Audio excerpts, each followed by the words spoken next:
เป็นคลิปแล้วก็บ่น่าเลยนักเรียนนักศึกษาอ่าชาวกัมพูชาหรือชาวเขมรเนาะพากันเหยียบธงชาติไทยแบบเป็นแบบว่าแบบบ่รู้สึกรู้สาอิหยังบ่คิดแหน่บ่ว่าจะเฮ็ดให้คนกัมพูชาหรือแรงงานกัมพูชาที่อยู่ในไทยเดือดร้อนกันไปหมด สบายดีสวัสดีค่ะพี่ๆ FC ทุกๆท่านมื้อนี้มาพบมาพอกับออนเช่นเก่าเช่นเคยแล้วค่ะพบกันวันเสาร์นะคะพี่ๆ FC ค่ะซึ่งก็เป็นวันที่อ่าเป็นวันทำงานอ่าสุดท้ายของสัปดาห์ค่ะเพราะว่าหยุดทุกวันอาทิตย์นั่นเองเนาะทุกคนค่ะทุกคนคะมื้อนี้น้องอ้อนมาเห็นคลิปหนึ่งเนื่องจากตอนนี้เนาะไทยกัมพูชาก็มีเรื่องบาดหมางกันคืออ่าเว้าง่ายคือ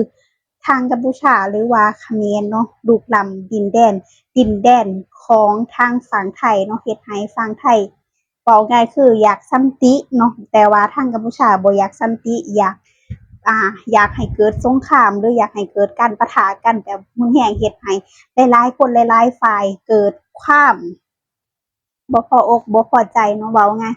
เฮ็ดให้หลายๆฝ่ายใช้ชีวิตอยู่ยากนั่นเองคนบ่ว่าจะเป็นคนไทยที่อยู่ตามชายแดนหรือว่าคนกัมพูชาที่อยู่ตามชายแดนเนาะเฮ็ดให้โอ้โฮระแวดระวังกันเนาะและเมื่อล่าสุดนะทุกคนค่ะ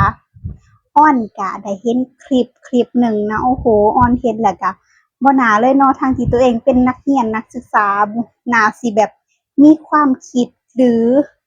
มีแบบว่านั้นมากกว่านี้เนาะเฮ็ดให้แบบว่า เอาธงชาติไทยพากันไปเหยียบเล่นเสยเฮ็ดแบบเสียงหัวเราะกรี๊ดกราดกันเหยียบยังบ่พอเอารถไปเหยียบโอ้โฮอ้อนเห็นแล้วก็บ่น่าเลยนะเนาะแต่บ่ได้เฮ็ดให้ประเทศไทยตกต่ำดอกคนที่เหยียบมันแหละที่เฮ็ดให้ตกต่ำอะเพื่อบ่ให้เป็นการเสียเวลาเดี๋ยวเรามาเบิ่งคลิปสั้นๆกันพร้อมๆกันเลยจ้า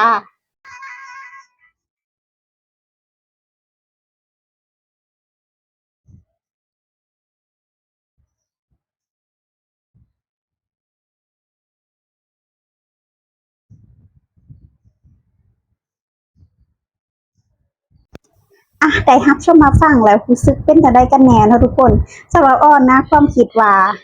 บ่คิดแน่บ่ว่าตัวเองใหญ่มาหั้นนะสุดท้ายบางครั้งเฮ็ดงานอยู่ทางกัมพูชาบ่ได้อาจจะเข้ามาเฮ็ดงานอยู่ทางฝั่งไทยก็อาจจะเป็นไปได้แล้วก็ที่สำคัญก็คือคน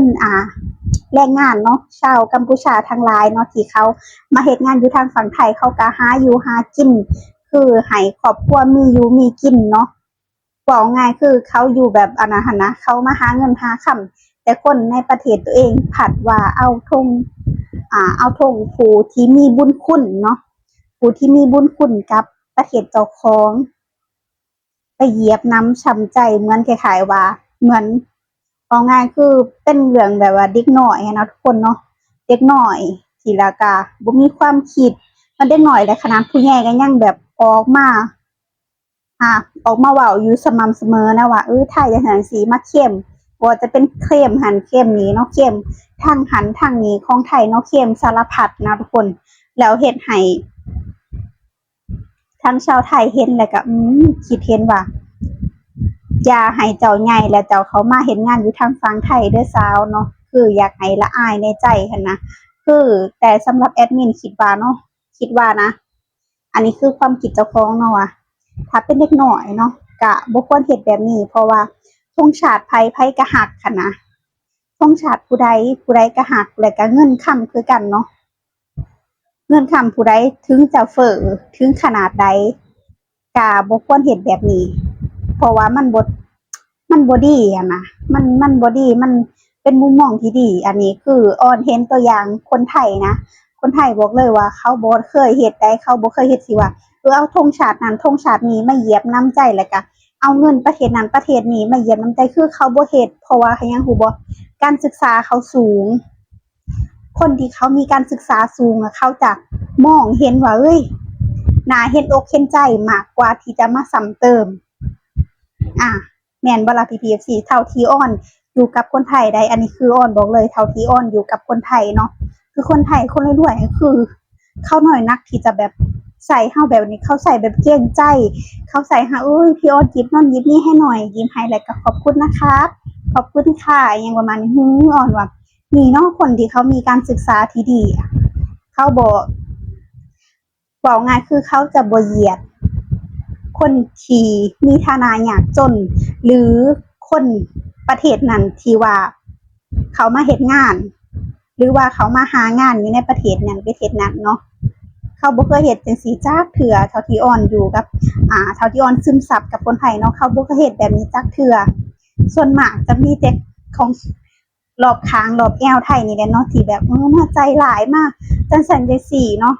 ของคนไทยอะนะบางคนก็เอาแบ่งหยังแบ่ง20แบ่งหยังไปเหยียบไปหยังสังบ่คิดแน่บ่ว่าสุดท้ายเพิ่นก็ต้องได้ใส่แบ่งนั้นนะเพราะว่ามันมีค่ามันมีถึงมันจะบ่มีค่าเนาะก็บ่ควรเฮ็ดคือเก่าเพราะว่ามันเป็นเหมือนว่าอ่าเว้าง่ายคือเฮ็ดให้ตัวเองตกต่ำเนาะบ่เจริญนั่นนะอ้อนคิดเห็นจังซั่นได้ VFC เนาะการที่เอาธงชาติประเทศนั้นประเทศนี้มาเหยียบหรือว่าเ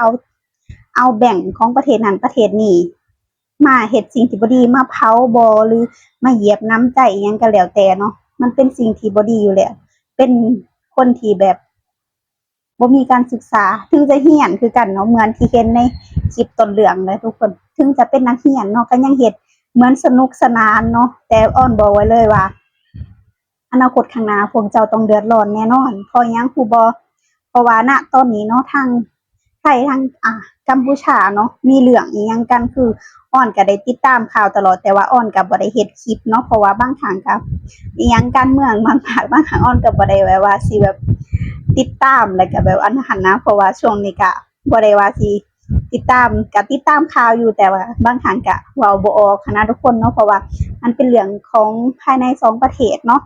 แต่บางครั้งบางข่าวมันก็อดใจบ่ไหวอะลีเนาะมันได้คืบอยากเอาศอกหั้นนะทุกคนเฮ็ดเกินไปอะนะเนาะบางครั้งบางข่าวก็เฮ็ดเกินไปเฮ็ดจนแบบว่าเว้าง่ายคือทางไทยเขาก็อยากสันติแต่ทางเพิ่นน่ะอยากมีสงครามอยากได้อยากดีอิหยังพวกนี้หั้นแหละเนาะบ่แตกต่างกับพวกนักศึกษานี่แหละเนาะขนาดเด็กน้อยได้มีการศึกษาอาจจะใส่ชุดนักเรียนซื่อๆเนาะแต่บ่มีพวกอ่าความคิดจรรยาบรรณแล้วก็ความคิดแบบว่าเห็นอกเห็นใจคนอื่นเนาะแต่บ่คิดแน่บ่ว่าถ้าคนอื่นเนาะเอาธงชาติตัวเองไปเหยียบตัวเองสิบ่โมโหบ่แต่ถามว่าคนไทยบ่โหบ่ดอกเนาะเพราะว่าบ่ได้เฮ็ดให้ประเทศไทยตกต่ำลงประเทศไทยก็ยังเจริญก้าวหน้าอยู่คือเก่าเนาะเพราะว่ายังรับแรงงานกัมพูชาลาวพม่าคือเก่าคือเดิมนั่นเองเนาะเพิ่นบ่ได้ตกต่ำเพิ่นก็มีแต่เจริญขึ้นคนที่เฮ็ดนั่นแหละที่จะชีวิตจะตกต่ำเด้อเพราะว่าอนาคตข้างหน้าเจ้าอาจจะได้มาเฮ็ดงานอยู่ทางฝั่งไทยอาจจะเป็นไปได้นั่นเองโอเคเนาะคลิปนี้ PPFC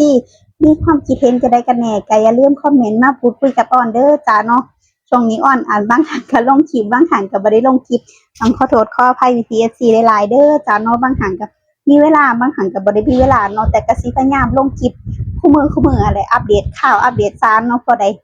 พบพอกันนั่นเองเนาะโอเคนะจ้าสำหรับคลิปนี้เนาะอ้อนก็ต้องขอตัวลาไปเพียงเท่านี้เด้อจ้า